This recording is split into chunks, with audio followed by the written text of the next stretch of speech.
everyone, and thank you for joining our peek into training on inclusive growth at the 2021 IMF Spring Meetings. Training is one of the important modalities through which the IMF supports capacity development needs of its member countries. The fastest growing part of our training curriculum, even before the pandemic, has been our online program.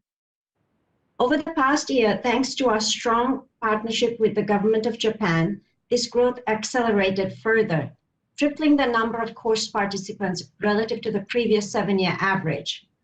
We've now reached more than 100,000 participants, and about 30,000 government officials have successfully completed an online course. The latest offering, of which you will get a sneak preview today, is our new course on inclusive growth. This course will launch on May 26th. Registrations have opened on April 1st. So please go to our website, imf.org/capdev, that is CAPDEV, right after this presentation to save your spot. The IMF course is available to everyone via edX and to government officials via our online catalog. I would now like to share a few housekeeping rules before introducing our opening speaker, Deputy Managing Director Antoinette Sayeh. Please share your questions via the chat function by commenting on the broadcast on whichever platform you're using, or by using the hashtag IMFCapDev on Twitter. Our presenters will reply to your questions after their presentation.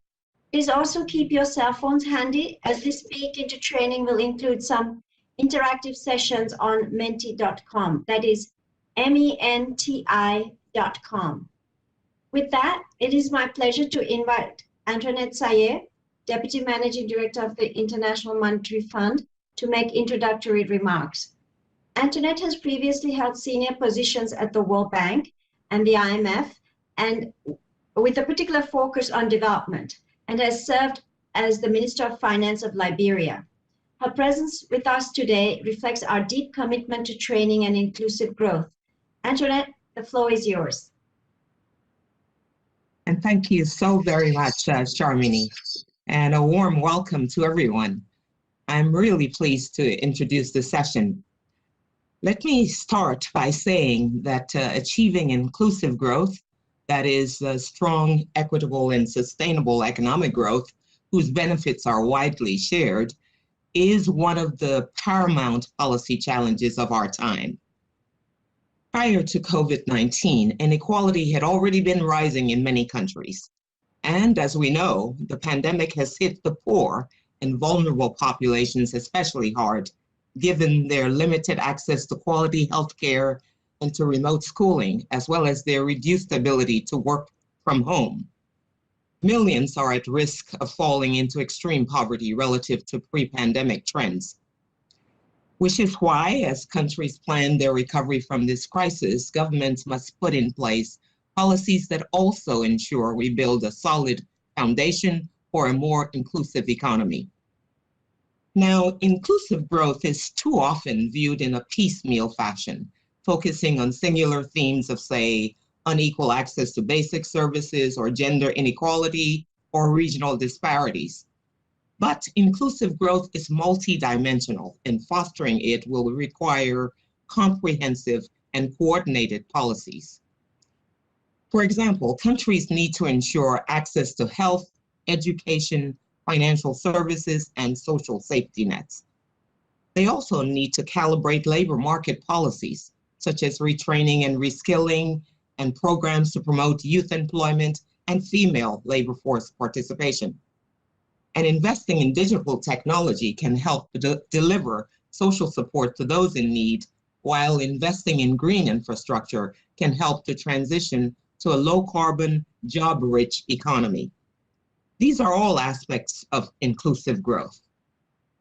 To help look at this issue from a multidimensional perspective, the IMF has pooled its expertise and that of others, assembling the latest policies and practices to foster inclusive growth from around the world and making them accessible to the public.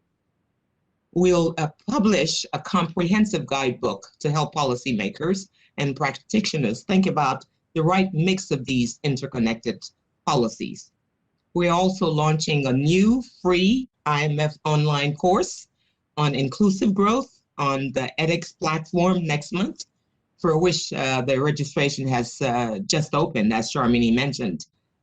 So today's session gives us a peek into this online training course. I hope you'll find it insightful and sign up for it via the edX platform. This is such an important issue for us all.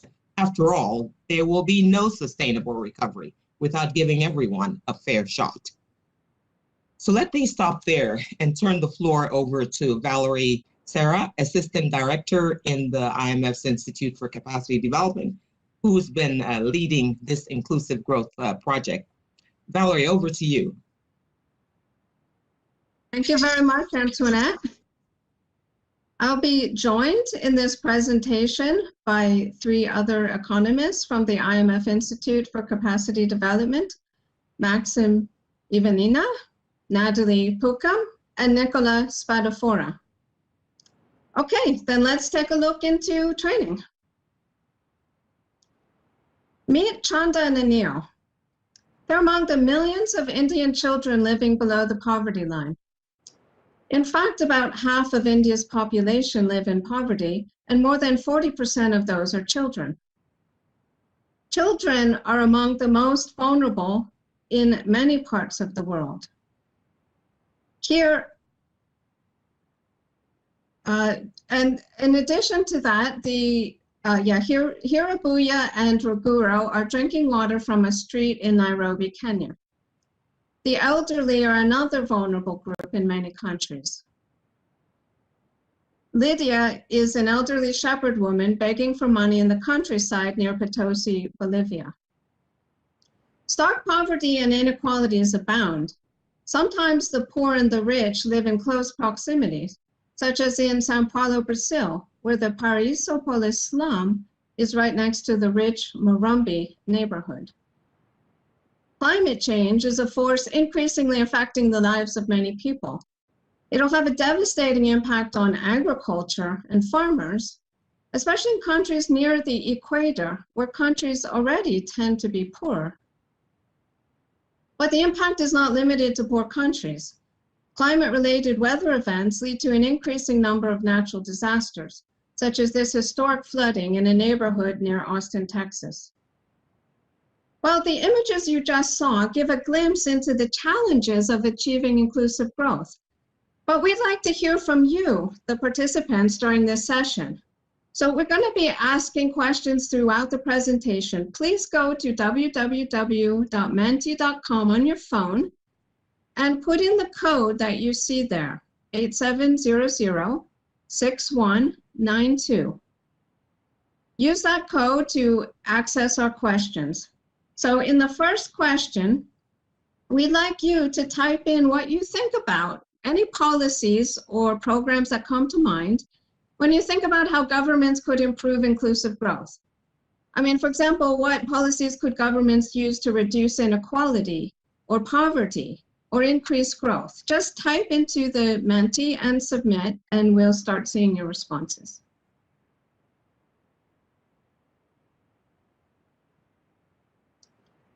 Okay, great. So some policies are coming up: minimum wage, universal basic income, wealth tax, some aspects of inclusive growth, women, girls, cash transfers, social protection,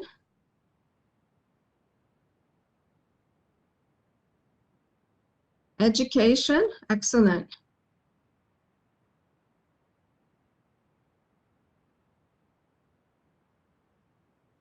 Social protection, education, these are indeed amongst the important policies.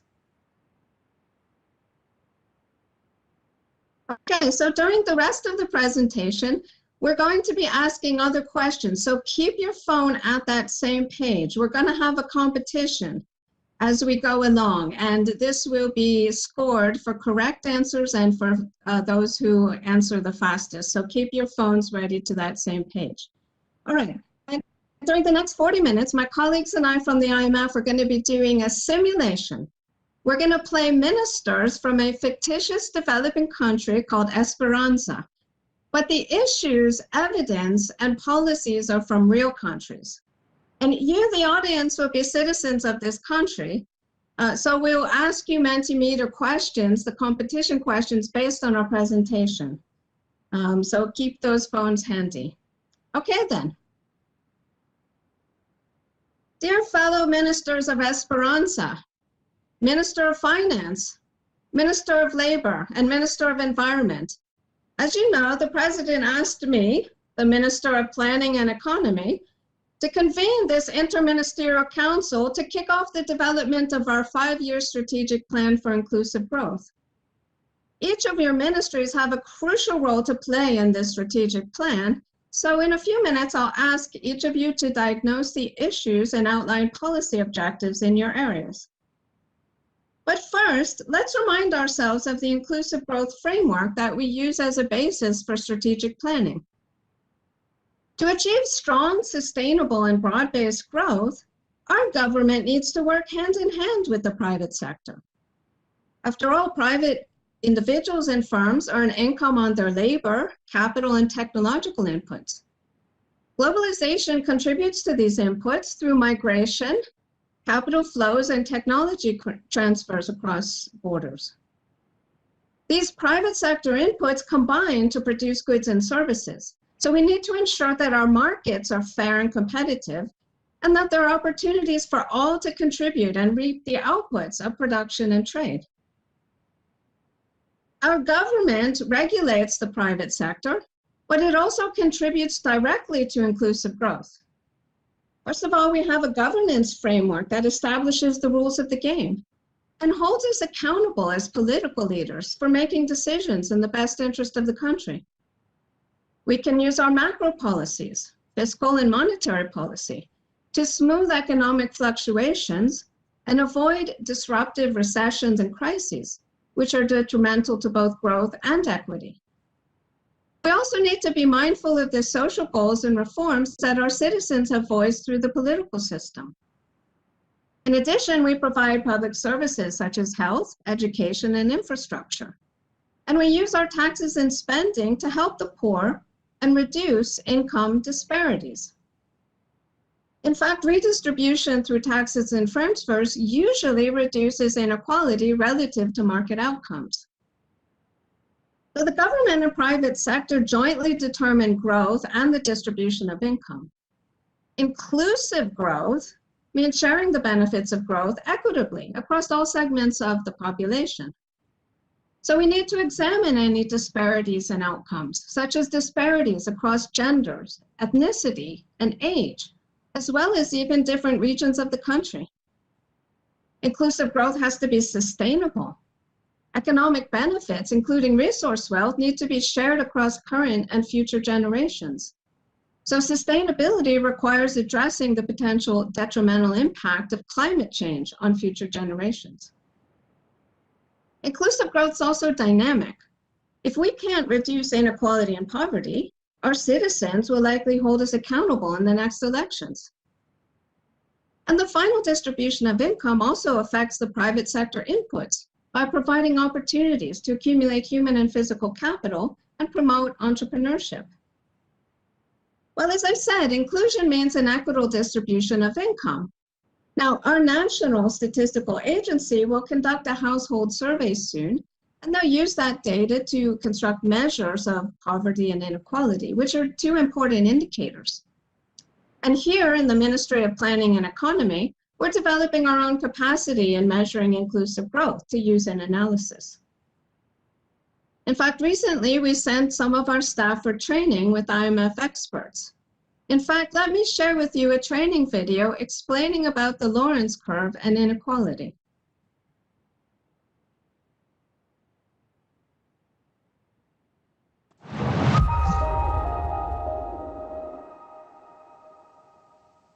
What is the Lorenz curve?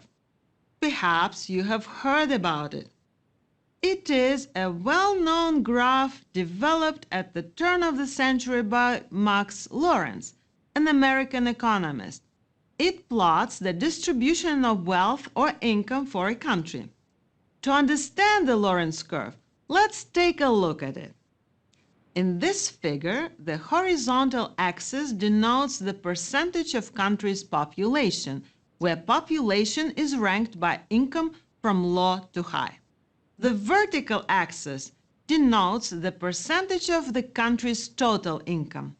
The Lorenz curve is derived by plotting shares of population on the horizontal axis against their shares of income. As we move along the Lorenz curve, we see on the vertical axis what percentage of income of a country is earned by the bottom X% of income earners. Note that the 45-degree line corresponds to perfect equality in income distribution. Any point below this line corresponds to the situation when bottom X% earn less than X% of income, suggesting inequality. So, the Lorenz curve is a concave curve positioned somewhere between the perfect equality and perfect inequality lines. Let's now compare the two graphs on the screen. Which of the two reflects high inequality? You should be able to see now that the more unequal the income distribution in a country, the more concave the curve will be. Between the two graphs, the one on the right corresponds to more unequal distribution of income. The Lorenz curve on that graph deviates further from the perfect equality line than the Lorenz curve on the left graph. Note that the left graph shows the curve that is very close to the perfect equality line.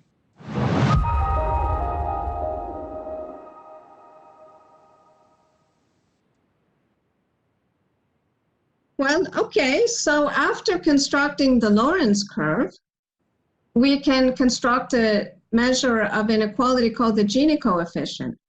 And that's derived as the ratio of the blue area A over the area of the triangle BDC.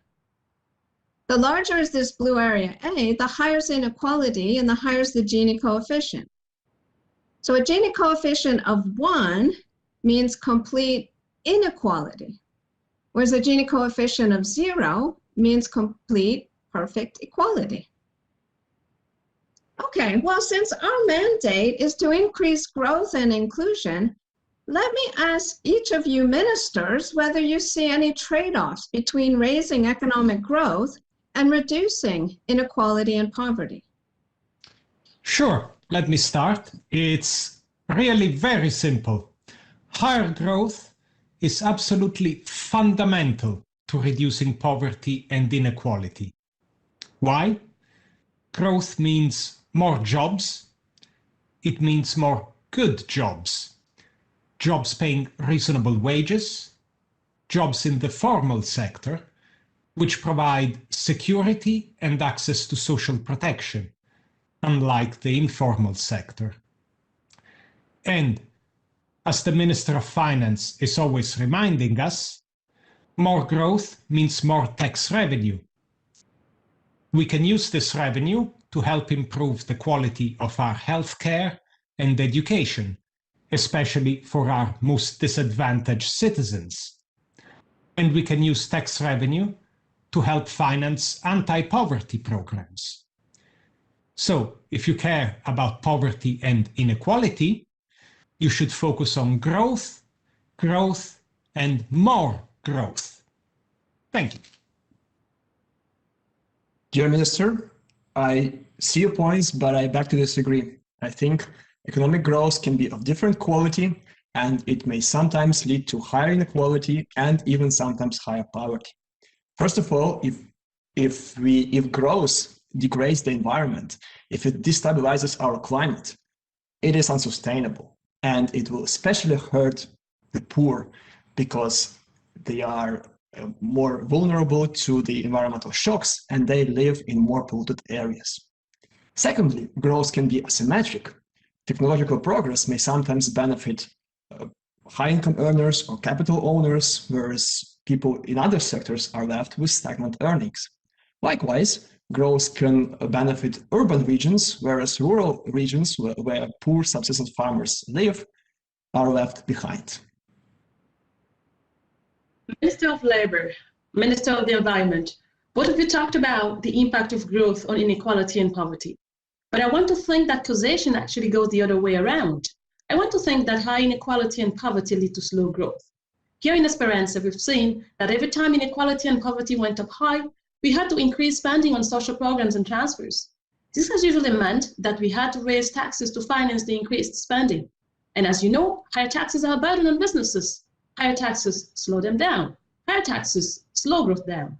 Also, as you know, when inequality and poverty are high, children are sent to the farm or to the market instead of going to school. Education perishes, and so does growth. And you won't disagree with me when I say that inequality and poverty lead to crime and civil conflict.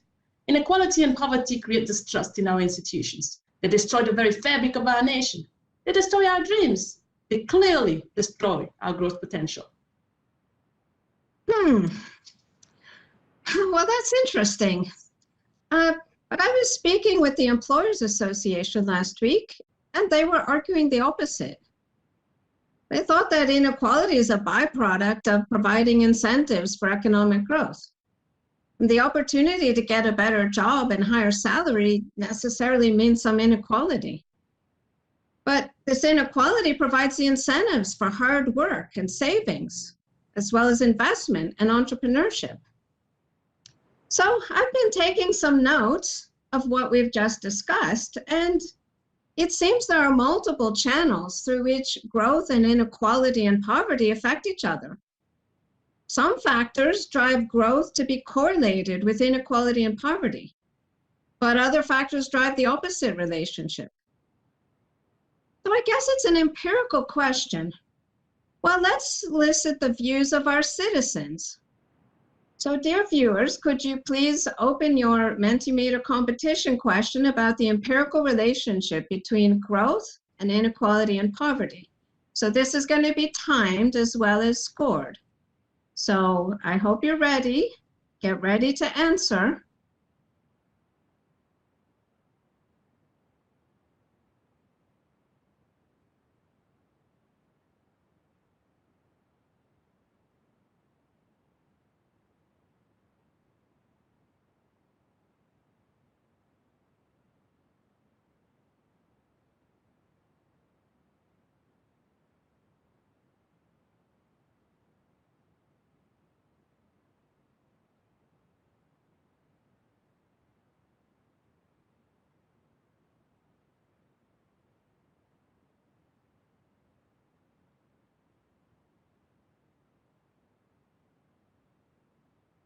Okay, time is up, and it does seem like more of you have got the correct answer, which is answer C. Higher growth is correlated with lower poverty, but no correlation with inequality.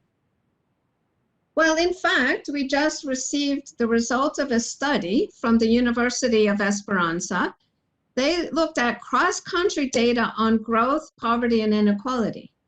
So what you see from the results on the left-hand graph is that the per capita income of a country is strongly correlated with the per capita income of people in the poorest decile of that country. So that result is in terms of the level of income. And on the right-hand side, we see the same strong correlation in growth rates. In other words, the higher is the growth of the country, the higher is the growth in the incomes of the poorest group of people in the country. So in sum, the empirical evidence shows that economic growth helps alleviate poverty. However, when we look at the relationship between growth and inequality, we see virtually no significant correlation.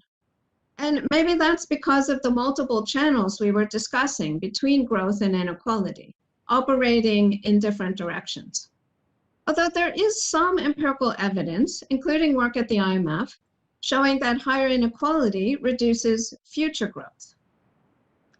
Okay, well, Now, let's hear from each of you ministers about the issues and policies in your area that we should consider in our strategic plan. Why don't we start with the Minister of Environment? Dear ministers, as we are preparing our plan to promote inclusive growth in Esperanza, let me point out to some environmental issues that are damaging our country and that are expected to get worse in the future. As many countries in the world, our country is already suffering from changing climate. Our glaciers, mountain glaciers, are departing at an accelerating pace, causing flash floods in some regions and severe shortages of fresh water in other regions. Our coral reefs are dying too because the ocean water becomes warmer and more acidic. This is not only irreversible loss of nature, it also hurts our fisheries, and we are losing jobs in the tourism industry. I looked at the future projections of climate in our country. I took it from World Bank Climate Change Knowledge Portal, which provides this information for all other countries. And here's what I got. Our people, especially in agriculture, in rural areas, already suffer from irregular rainfall, causing droughts and floods. And what we see on the left graph is that extreme rainfall is going to get worse. Likewise, we can expect a significant increase in number of days with extreme heat. This again will hurt our agriculture because many crops are sensitive to high temperatures, but it will also hurt overall health of our people and labor productivity of those working outside. And all these factors will especially be bad for poor because they are the ones who work in rural areas in agriculture. They are the ones who have little access to air conditioning at home, and they are the ones working outside. And they are the ones who have less means to adapt to these changes. Now, looking at the global perspective, it is clear that carbon-intensive growth cannot continue. For example, a recent study has estimated temperature increases projections in different regions of the world by 2070. And what you can see on this map, the black areas are the areas where the annual average temperature nowadays at present is about 29 degrees Celsius. As you can see, these areas right now are located only in the sparsely inhabited regions in the Sahara Desert. The gray shaded areas are the areas where the annual average temperature will be higher than 29 degrees Celsius by 2070. What it means is that in several decades, over 3 billion people from mainly developing countries like Esperanza will live in areas that are hotter than the hottest places of the Sahara Desert today. This will cause enormous socioeconomic pressure, potentially leading to mass migration and conflict. Adapting to these kind of scenarios is going to be extremely expensive and probably impossible. We must avert such scenarios. And to avert such scenarios, what we need to do is a major cut to greenhouse gas emissions, carbon dioxide emissions in particular, in order to contain global warming within a safe level of 1.5 degrees Celsius. And the graph on this slide shows what is the path of greenhouse gas emissions that we need to achieve to achieve this goal, as compared to the black line, which shows what happens if we keep our policies. But the good news is that the mitigation, the climate action, decisive climate action, is going to open new sources of economic development, making our societies more sustainable and at the same time more prosperous and inclusive. So what are the policy actions? What are the policies that we are suggesting to do? First of all, as we are preparing our inclusive growth strategic plan for Esperanza, we must change the way we prioritize policy measures. We must look at their impact not on GDP, but on prosperity for all, especially for poor, and taking into account environmental co-benefits. we must have a comprehensive policy action plan to adapt to climate changes and to fulfill our nationally determined contributions to global mitigation effort. We need to have carbon tax to provide incentives to reduce carbon dioxide emissions and to increase investment into low carbon solutions. And I would ask Minister of Finance to design social transfers for the poor to compensate them for increased energy prices. I will also ask Minister of Labor to design active labor market policies to help affected workers and regions. To complement carbon tax, we also need regulations to improve energy efficiency, and we need incentives and financial assistance for the poor to comply with these regulations. And we are preparing a countrywide evacuation plan in case of natural disasters, as well as early warning system, and a plan to significantly scale up investment in sustainable and resilient infrastructure, including nature-based solutions like habitat protection, habitat conservation, and restoration of degraded land, which will especially benefit our subsistence farmers. Perhaps at this point, it's good to assess the environmental awareness of our citizens. Dear participants, prepare for the next question and Mentimeter.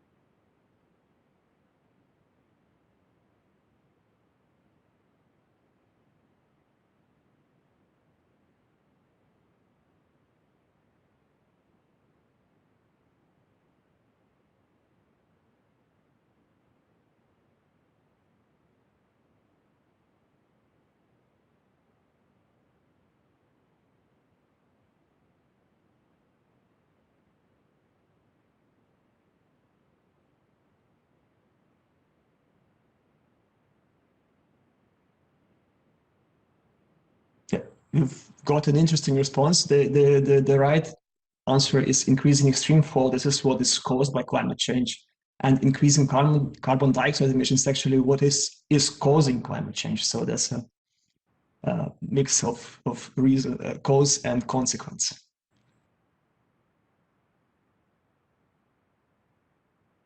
Okay, well, can we now hear from the Minister of Finance? Thank you. Fiscal policy can indeed be a powerful tool for reducing inequality and poverty. Let's look at this chart, which shows the redistributive impact of direct taxes and transfers in developing countries. Fiscal policy reduces inequality by 2.5 Gini points on average. As a matter of fact, for most developing countries, transfers have a much larger impact on inequality than direct taxes. Now let's look at another slide, which shows us the impact of fiscal policy on poverty. Direct taxes in general have not had much of an impact on poverty, probably because most of the poor are exempt. Direct transfers, on the other hand, generally have reduced poverty significantly. In South Africa, for example, fiscal policy led to a more than 10% decline in poverty. We need to discuss how our social programs would be funded. The carbon tax that the Minister of the Environment talked about can certainly help with raising more revenues. But we would have to do more. We would have to close the loopholes, starting from energy subsidies, which unfortunately tend to mainly benefit the wealthiest. Let's look at another chart, which shows us the distribution of energy subsidies. In fact, a recent IMF study shows that the poorest quintile of the income distribution receives only 7% of the benefits from energy subsidies, whereas the richest quintile receives 45% of the benefits. Energy subsidies also encourage the overuse of energy, which is detrimental to the environment. So we could cut the subsidies to create room in the budget for targeted transfers, for example. This will help reduce income disparities while saving the environment. At the Ministry of Finance, we're planning several other initiatives which draw on the experiences of other countries. We like to learn from others. India, I think of India. India, for example, introduced a program of direct transfers, starting with providing all Indians, and we're talking about 1 billion people, with a digital ID. This program contributed to the creation of more than 410 million bank accounts, including for the much less fortunate. This program led to better targeted benefits to the very poor. It also helped reduce fraud. Let's take another example, South Africa. South Africa had a similar experience as India by introducing a biometrically secured debit card as the payment platform for social transfers. The South African Social Security Agency reduced fraud significantly. The biometrically secured debit card eliminated 850,000 ghost beneficiaries and duplicate accounts. Quite interestingly, it reduced administrative costs by 50%. Let's take another country, Brazil. Brazil, with its social program, the so-called Bolsa Familia, Brazil has provided conditional cash transfers to the very poor while supporting school attendance, prenatal care, vaccinations. It is actually credited, the Bolsa Familia, this program is credited for reducing poverty and raising formal labor participation in Brazil. It has also helped increase women's share in household income, since 90% of the direct recipients are in fact women. In the current pandemic context, similar conditional cash transfers in Esperanza could help us reach out to the population and effectively assist the most vulnerable. On the tax side, most countries also seem to be finding digitalization an effective way of improving tax collection. Countries are offering electronic tax filing. They are using electronic invoicing to verify customs and business activities. They are also using digital mapping for property taxes, for example. As another example, countries are also relying on big data analysis to identify anomalous behaviors. These initiatives are leading to reduced cost and improved compliance, while ultimately helping raise more revenues. At this point, we would like to check our citizens' awareness of fiscal issues. Get ready for the next Mentimeter question.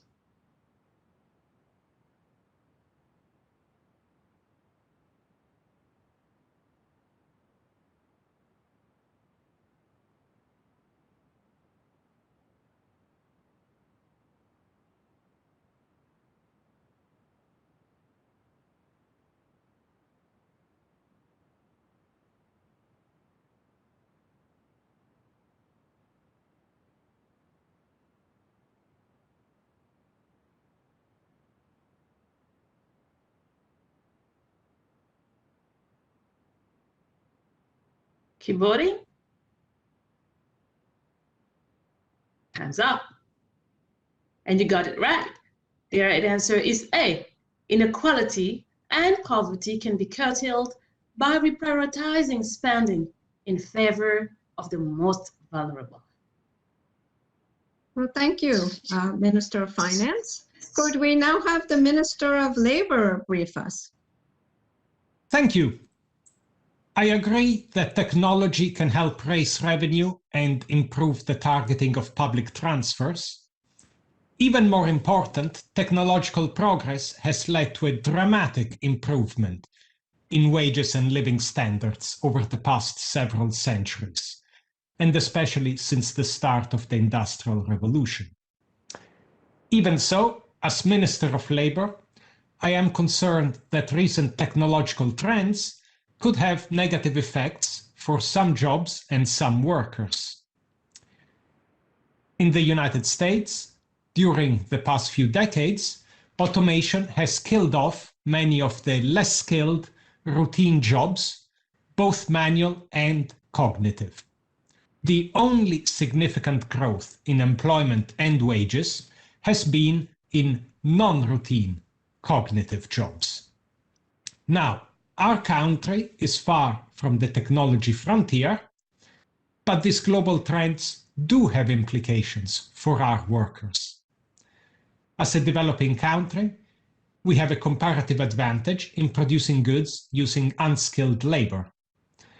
Our export industries will suffer if technological progress in advanced economies reduces their production costs and hampers our competitiveness. We must also take into account job losses in tourism due to COVID-19. It's unclear to what extent or how quickly tourism will rebound. And as the Minister of Environment told us, climate change is already affecting our agricultural sector, and the impact will accelerate over the coming decades. So, I am very concerned about rising unemployment, falling incomes among less skilled workers or our farmers. This could also affect disproportionately our less developed regions, rural areas. It could lead to political conflict. So, what should we do? The first priority must be to improve the quality of our education system, help our children develop the skills which they and our country will need in the future. We must also help today's displaced workers by stepping up job retraining and job matching programs. And we must put in place targeted income support for those who are transitioning to a new job. Now, we also face significant challenges related to gender equity. Only about half of our women participate in the labor market. This is roughly on par with the world average and suggests that in our country too, women face obstacles to work. In addition, some 85% of our female workers are in informal employment, which pays less and is less secure than formal employment. This is actually an extremely common problem in South Asia and Sub-Saharan Africa, even in Latin America. In addition, our gender pay gap is about 15%. Now, some emerging markets, some advanced economies have much higher gender pay gaps, up to 30, 40%. Still, we consider this a problem. To improve gender equity, we need a multi-pronged, multi-sectoral approach. I know the Ministry of Finance is planning to introduce gender budgeting. In the Ministry of Labour, we are exploring options for paid parental leave, including for fathers. We want to improve options for childcare, for elderly care, and we want to introduce retraining programs to help women who are re-entering the labor force after childbirth and child rearing. We also feel there is a need for more basic initiatives. Eliminate discrimination against women in access to jobs, in property rights, and in other civil rights.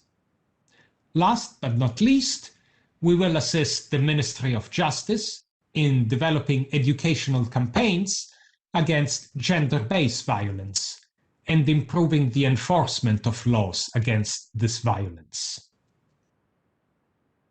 I could add that at the Ministry of Finance, we are planning to study whether the tax system currently discourages female labor participation. Now, let's check our citizens' awareness of labor market and gender issues. So get ready for the next Mentimeter question.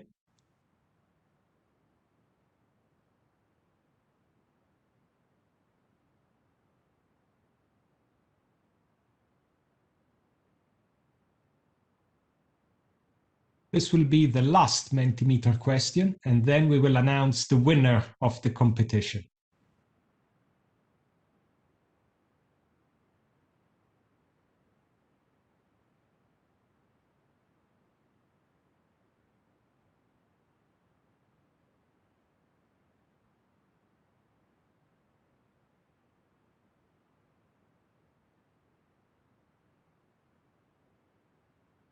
Great. So the right answer was that women in developing countries typically are at relatively high risk of gender-based violence.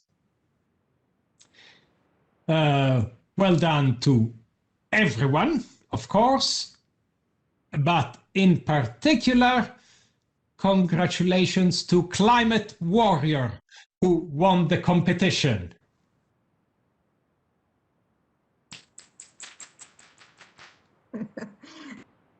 Well, ministers, this has been a very productive meeting, full of initiatives for our strategic plan to improve inclusive growth.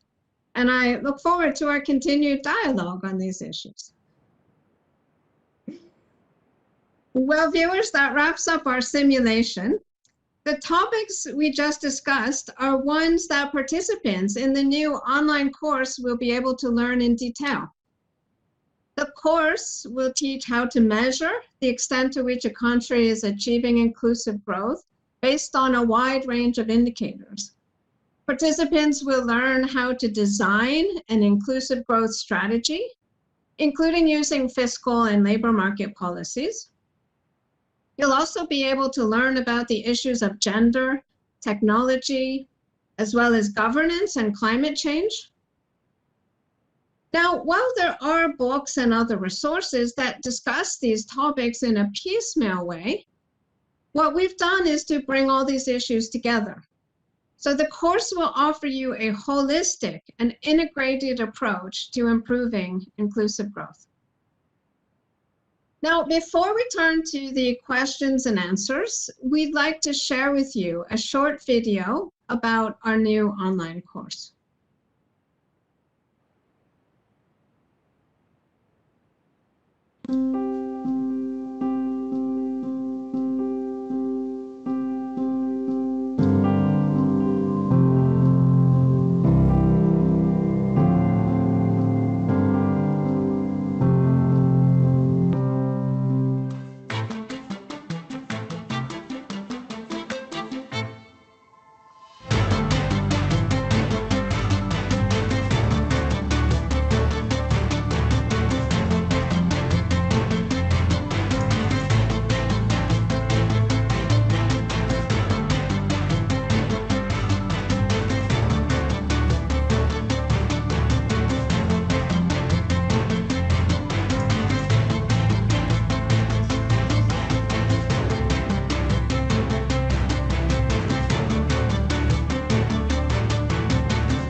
Okay, then, now we'll turn to the question and answer session.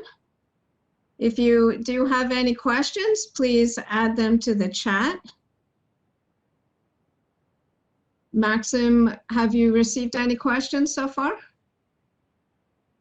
Yes, we have a few questions.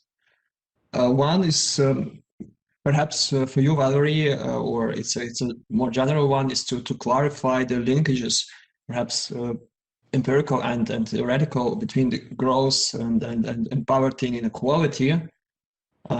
Something that we discussed, maybe just in few words. Yes, thank you.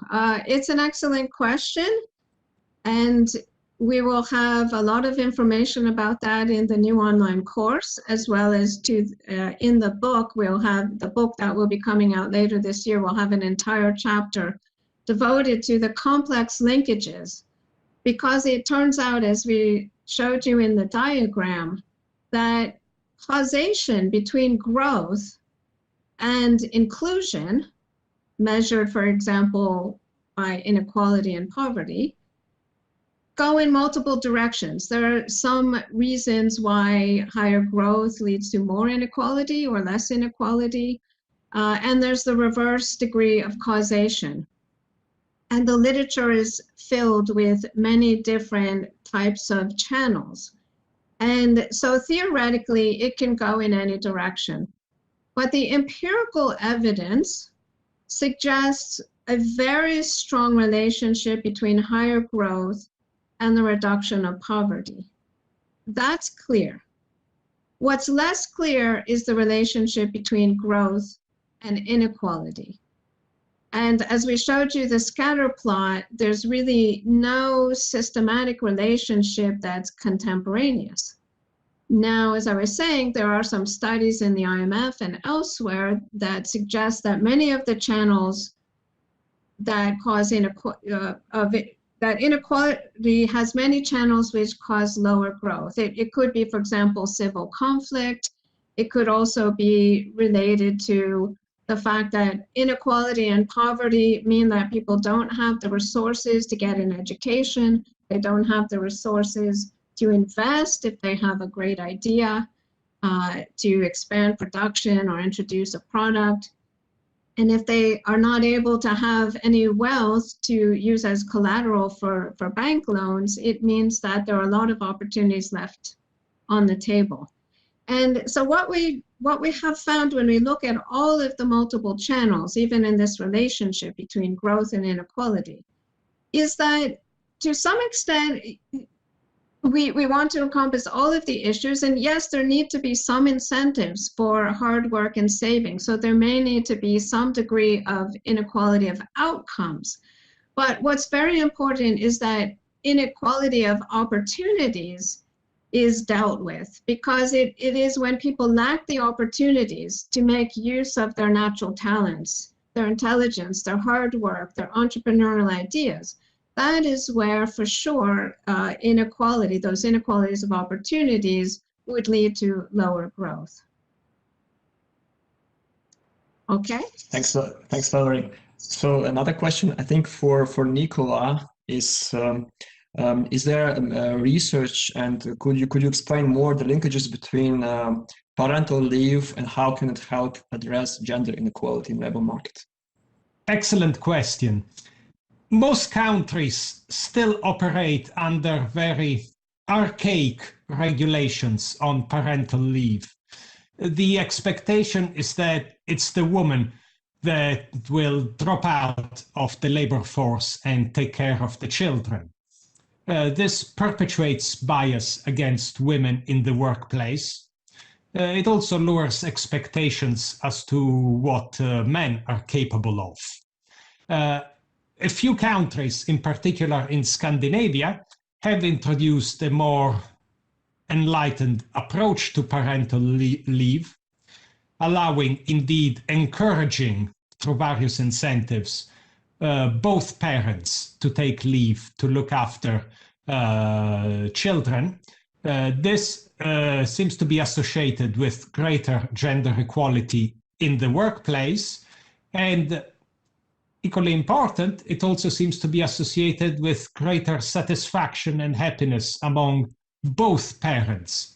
So we shouldn't even think of parental and paternity leave in particular as a burden on men. It's more an opportunity for both women to achieve greater equality in the workplace and men to achieve greater satisfaction as parents. And regrettably, there are few countries that have introduced paternity leave, but the experience so far, as I mentioned, is successful.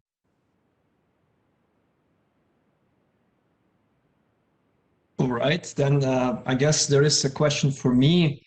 And the question is, are there correlations between economic growth, environmental behavioral change, and poverty?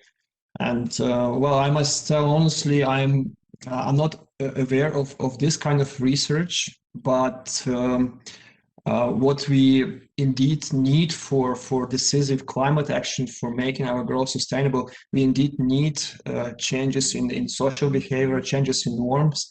Luckily, this is already happening. We are seeing this in our eyes as dozens of countries, dozens of businesses and institutions are are pledging carbon neutrality, so reducing carbon emissions to zero by mid-century, and the social norms are changing. And the other good thing is that right now we are getting more and more evidence that there is little or even zero trade-off between preserving the environment and achieving more prosperity and inclusion. In fact, many policies can achieve all three objectives. And just as an example, such a policy as payment for ecosystem services, which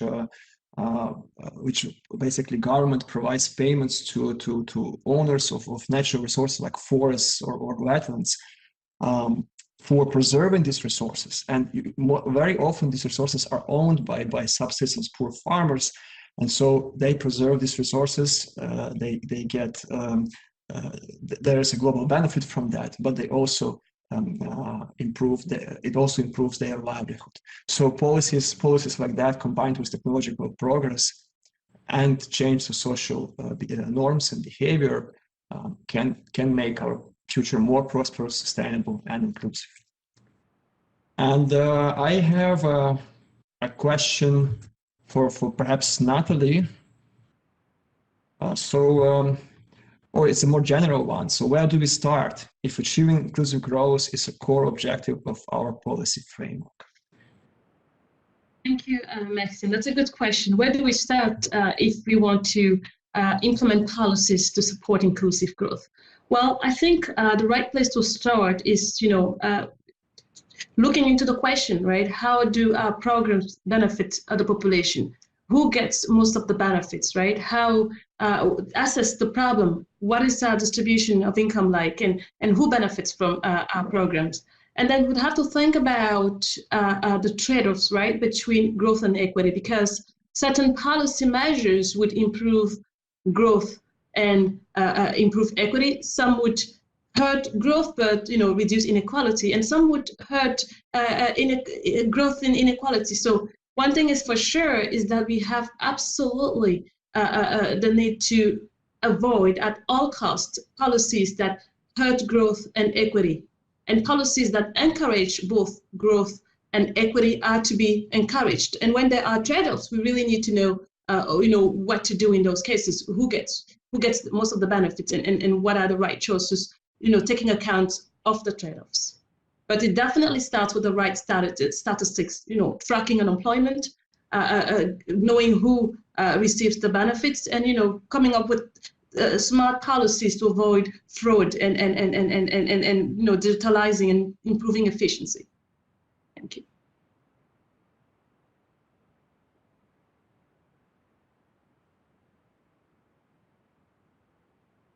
Well, I see we're almost out of time, so maybe I can end it with one last question that people often ask me, which is, how has the COVID-19 pandemic changed our understanding of the importance of inclusive growth? And I would just say that obviously the pandemic has exposed the inequalities that exist around the world, especially in healthcare and education, and it's obviously exacerbated those inequalities and plunged many households into poverty. And going forward, there's a lot of risks, even of scarring in the labor market and other issues. So to circle back to the discussion Antoinette kicked us off with, we can't go back to business as usual. We have to build back better. We need to strengthen all of the social protection systems and make them cover more of the population, the poor households, and especially informal workers, which in many countries are the vast majority of the workforce. People working in small jobs or even their own employment without any kind of formal protection systems. So we need to boost the access to all these disadvantaged groups, and including rural households, so that they can access all of these quality education, effective healthcare, and we need to, as Maxim was discussing, deal with climate change. This will have an impact on the poorest countries in the world, which tend to live around the equator. And within countries, it'll affect the most vulnerable people who don't have the resources, as he was saying, who have to work outside, who may work in agriculture. We also need to be mindful, and remember, macroeconomics is also important. Recessions and crises, these are events that also have scarring effects on the economy and on the labor force. So we need to manage all of this. And so I would just close by encouraging everyone to sign up for the course. Registration's open, the course will start in late May, and we'll get to spend more time together on all of these issues and learn from each other. Thank you all very much for joining us today.